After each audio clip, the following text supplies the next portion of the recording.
ప్రభుజీ నమస్తే. ప్రభుజీ, శ్రీకృష్ణ భగవంతునికి కుచేలునికి ఉన్నటువంటి స్నేహ సంబంధం గురించి, స్నేహ బంధం గురించి మీరేం చెప్తారు? కృష్ణుడు, కుచేలుడు వీళ్ళిద్దరూ కూడా ఒక గురువు గారి దగ్గర చదువుకున్న వాళ్ళనమాట. Childhood friends. ఎక్కడ వీళ్ళ యొక్క ఆశ్రమం ఉండేది అని అంటే ఉజ్జయిన్లో సాందీపని మహర్షి దగ్గర చదువుకున్నారు ఇద్దరు కూడా. అప్పటి నుంచి వాళ్ళిద్దరికీ చాలా మంచి స్నేహం అండి. అయితే కృష్ణుడు ద్వారకకి అధిపతి అయ్యారు. ఇక్కడ కుచేలుడు తన యొక్క రాజ్యానికి వెళ్ళిపోయారు. ఆయన చాలా పేద బ్రాహ్మణుడు అనమాట.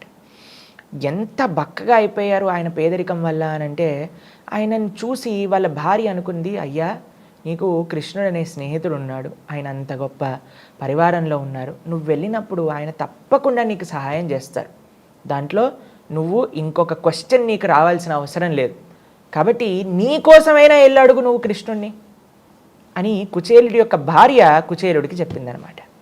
అయితే సుధాముడు, కుచేలుడు అని అంటాను తెలుగులో, ఆయన ఏం ఆలోచిస్తున్నారంటే, నేను భగవంతుడి దగ్గరికి వెళ్ళి అడగటమా?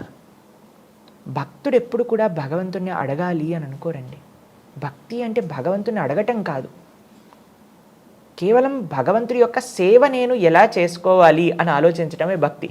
ఇక్కడ చూడండి, మనం సుధాముడు కృష్ణుడి యొక్క స్నేహబంధంలో ఒక భక్తుడి యొక్క తత్వం, భగవంతుడి యొక్క తత్వం పూర్తిగా తెలుసుకోవచ్చు. చాలా విశేషమైన లీల అనమాట ఇది. సుధాముడు వెళ్ళాడు ద్వారకా నగరానికి ఉండే ఆ రాజభటులు ఎవరైతే డోర్ కీపర్స్ ఉన్నారో వాళ్ళ దగ్గరికి వెళ్ళి, అయ్యా నేను లోపలికి వెళ్ళాలనుకుంటున్నా అని అంటారనమాట. అప్పుడు వాళ్ళు అడుగుతారు, మీకు ఏం కావాలో చెప్పండి అని అంటే, అక్కడ సుధాముడు కానీ నాకు ధనం కావాలి అని అడుగుంటే ఆ డోర్ కీపర్సే ఇచ్చేవాళ్ళండి. అంత ఐశ్వర్యం ద్వారకలో ఉండే ఆ భటులకే ఉండేదట. కానీ కుచేలుడు ఏమన్నాడో తెలుసా, నాకు డబ్బులు కాదు, ఆయన ఎప్పుడు కూడా అడగలేదండి, నాకు కృష్ణ దర్శనం కావాలి, నా స్నేహితుడిని నేను కలవాలి అని అన్నారు. వీళ్ళు వెళ్ళి కృష్ణుడికి చెప్పారు, అయ్యా నీ స్నేహితుడట ఎవరో కుచేలుడు వచ్చాడు అనగానే రుక్మిణీదేవి యొక్క భవనంలో ఉండే కృష్ణుడు పరిగెత్తుకుంటూ వచ్చేసి ఆ సుధాముడిని కౌగలించేసుకుంటారండి. ఎంత ఆనంద బాష్పాలు ఇద్దరికీ కూడా, అటు కృష్ణుడికి ఇటు కుచేలుడికి. కానీ చూడలేదంటే, నువ్వేం బట్టలు వేసుకున్నావు, నువ్వు ఎలా ఉన్నావు, నువ్వు పేదరికంలో ఉన్నావా, నువ్వు అడివి.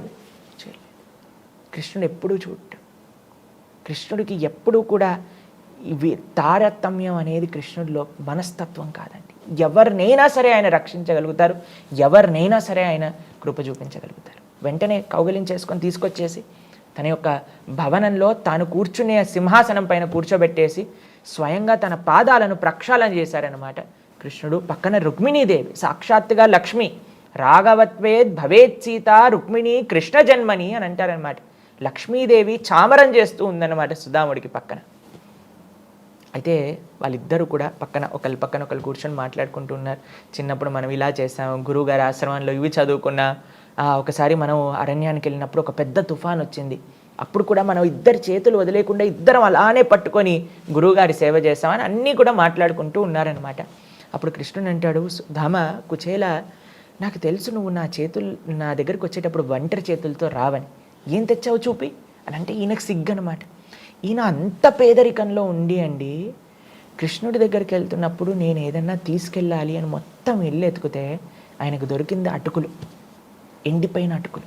వాటిని తీసుకొని 4 గుప్పెడ్లు చేతిలో పెట్టుకొని ఒక చిన్న మూటలో కట్టుకొని ఆయన ధోతిలో పెట్టుకొని వెళ్ళాడనమాట ద్వారకకి. అయితే కృష్ణుడు అడుగుతున్నాడు, ఏంటి ఎక్కడుంది, ఏదో తెచ్చావు చూపించు అనేసరికి ఆయన దాచిపెట్టుకుంది కూడా కృష్ణుడు తీసేసుకొని ఒక్కొక్క అడుగు పిడికిలు తింటూ ఉంటే కృష్ణుడు అంటాడండి, ఈ ప్రపంచంలో ఇప్పటి వరకు ఇంత మంచి నైవేద్యాన్ని నేను ఇప్పటి వరకు స్వీకరించలేదు అని చెప్తాడండి. ఇది కృష్ణుడికి ఉండే ప్రేమ. ఈ ప్రపంచంలో మనం ఎంత కష్టపడ్డా సరే, ఇప్పుడు చూడండి, ఒక తల్లి 10 ఐటమ్స్ చేసింది అనుకోండి పిల్లల కోసం అని, తన భర్త కోసం అని, ఒక దాంట్లో ఉప్పు తక్కువ ఉండేసరికి ఏమంటారు, ఇందులో ఉప్పు తక్కువ ఉంది అని అంటారు. కానీ ఇన్ని చేశారు అని మనం ఫస్ట్ కీర్తిస్తామా, ఫస్ట్ అప్రిషియేట్ చేస్తామా? లేదు. కానీ కృష్ణుడు ఏంటి తెలుసా అండి, ఆయన అప్రిషియేట్ చేయటం, ప్రేమనివ్వటం. పత్రం పుష్పం ఫలం తోయం యోమే భక్తా ప్రయశ్చతి.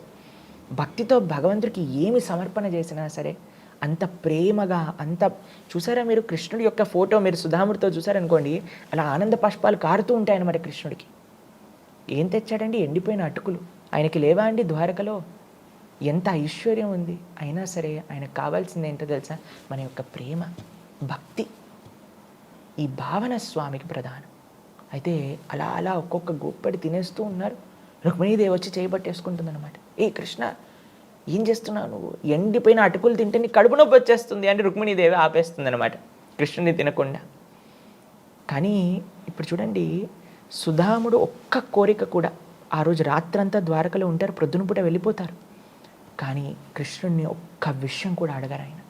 నాకు డబ్బులు ఇవ్వని కానీ, సహాయం చేయని కానీ, నేను ఈ కష్టాల్లో ఉన్నా కానీ అని చెప్పలేదు ఆయన. ఒక భగవంతుడి దగ్గరికి వెళ్ళి భక్తుడు చెప్పాల్సిన అవసరం లేదండి, భగవంతుడిని అడగాల్సిన అవసరం లేదు. ఇప్పుడు ఒక చిన్న పిల్లవాడు ఉన్నాడండి, ఒళ్ళో పడుకున్న పిల్లవాడు ఉన్నాడు. చలికాలం వస్తుందనుకోండి, అమ్మకి చెప్తాడు, అమ్మ నాకు స్వెటర్ ఇయ్యి అంటాడా? వాడు ఏమన్నాడు, ఇలా చూస్తూ ఉంటాడు. అమ్మకి తెలియదా అండి ఏం చేయాలో? నాన్నకి తెలియదా అండి ఏం చేయాలో? కాబట్టి రాధాకృష్ణులు మన తల్లిదండ్రులు, సీతారాములు, లక్ష్మీనారాయణులు, వాళ్ళందరూ కూడా మన తల్లిదండ్రులు. కాబట్టి వాళ్ళ దగ్గరికి వెళ్ళి ప్రొద్దున నుంచి రాత్రి దాకా నాదికి అది కావాలి, ఆ కష్టంలో ఉన్నా, ఇది కావాలి, ఈ కష్టంలో ఉన్నా చెప్పాల్సిన అవసరం లేదు. భక్తుడు ఎప్పుడూ భగవంతుడిని అడగరు, భగవంతుడు ఎప్పుడూ భక్తులకి అన్యాయం చేయరు. ఈయన ఇలా వచ్చి ద్వారక నుంచి వెళ్ళిపోయాడా, వెళ్ళేసరికి వాళ్ళ ఏరియాలో వాళ్ళ ఇల్లే కనిపించలేదన్నమాట సుధాముడికి. ఏంటబ్బా ఎక్కడుంది అని చూసేసరికి పెద్ద భవనము, అందరూ భటులు, సేవకులు, వాళ్ళ భార్య అంత దగద్ధమాయంగా వెగిలిపోతూ ఆయన దగ్గరికి వచ్చేసింది. చూసేసరికి అయ్యా ఏంటిది, ఏంటి ఐశ్వర్యం అని అంటే కృష్ణుడి దయ. కాబట్టి ఈ లీలలో మీరు చూసారనుకోండి, కుచేలు యొక్క భార్య కుచేలుడిని పంపించినప్పుడు తన కోసం తాను ఆలోచించలేదు. నేనేదో డబ్బులతో ఉండాలి, నేనేదో ఆ సుఖాలు అనుభవించాలి అని ఆవిడ చెప్పలేదు. తన భర్త బాగుండాలి అని పంపించింది. సుధాముడు ద్వారకకి వెళ్ళినప్పుడు నాకేదో కావాలి అని వెళ్ళలేదు, నేను కృష్ణుడి యొక్క సేవ చేసుకోవాలి అని వెళ్ళాడు. కృష్ణుడు నాకు సుధాముడి దగ్గర నుంచి ఏం కావాలి అని ఆలోచించలేదు. రుక్మిణీదేవి కృష్ణుడిని ఆపినప్పుడు కృష్ణుడికి ఏం అవ్వకూడదు అని ఆపింది. కాబట్టి ప్రతి అడుగులో కూడా నిస్వార్థమైన ప్రేమని మనం ఈ యొక్క సంబంధంలో చూస్తాం. అందుకే మేము ప్రపంచంలో అందరికీ కూడా ఒక కృష్ణ తత్వాన్ని ఇచ్చే సందేశం ఏంటో తెలుసా అండి? ప్రేమ, నిస్వార్థమైన భావన. ఇది కానీ మనం భగవంతుడి గురించి నేర్చుకుంటే ఇంకా అసలు ఎంత ఈ సమాజంలో ఎక్కడైనా సరే ఒకళ్ళకి అన్యాయం జరగటం కానీ, ఒకళ్ళని మనం ఇబ్బంది పెట్టడం కానీ, ఒకళ్ళు మనల్ని ఇబ్బంది పెట్టడం కానీ అవ్వదండి. అందుకే మనందరికీ కూడా ఒక వెలుగు, ఒక డైరెక్షన్ చూపించేది ఏంటి అని అంటే కృష్ణతత్వం, కృష్ణుడు చెప్పిన అద్భుతమైన గీతాతత్వం. హరే కృష్ణ. ఓకే గురుగారు, ధన్యవాదాలు.